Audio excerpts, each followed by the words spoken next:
অগ্নিজিৎ বস্তিতে এসে গীতাকে অপমান করতে শুরু করে আর বলে যে আমার লজ্জা লাগছে যে কোনোদিন তুমি আমার বাড়ির পুত্রবধূ ছিলে।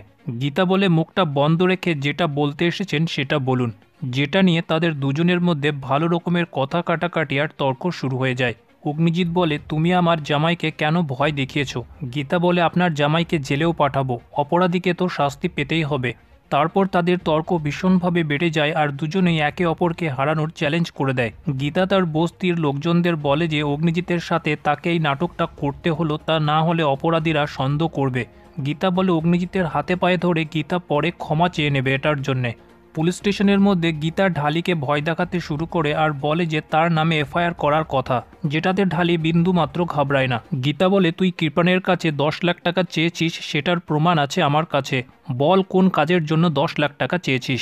ঢালি বলে আমাকে বাঁচানোর লোক আছে তাই আমি মুখ খুলব না, যেটার পর গীতা রেগে গিয়ে ঢালিকে একটার পর একটা চড় মারতে থাকে। গীতা বলে এর সূত্রধার কে আছে তাকে আমি খুঁজে বার করবই। অন্যদিকে স্বস্তিক এসে গেছে ব্যানার্জি বাড়িতে ডিনার ইনভিটেশনে, যেখানে কিরণকান্তি খুবই খুশি হয়ে তাকে ওয়েলকাম করে।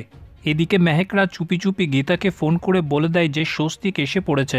গীতা বলে দেখো যেন ও বেশি স্বস্তিকের কাছে গা ঘেঁষাঘেঁষি না করে, বদমাস মেয়েটা।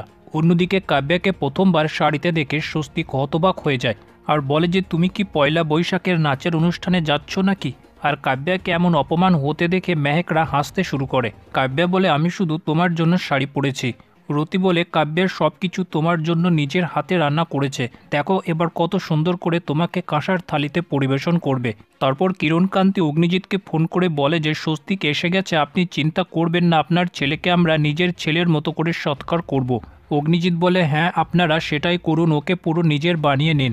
আমিও দেখছি সেই গীতাকে আমার বাড়ি এসে ডিভোর্স পেপারে সাইন করে নিয়ে গেছে, ওর এত সাহস কী করে হলো? আমি ওকে এই বাড়িতে আর ঢুকতে দিচ্ছি না।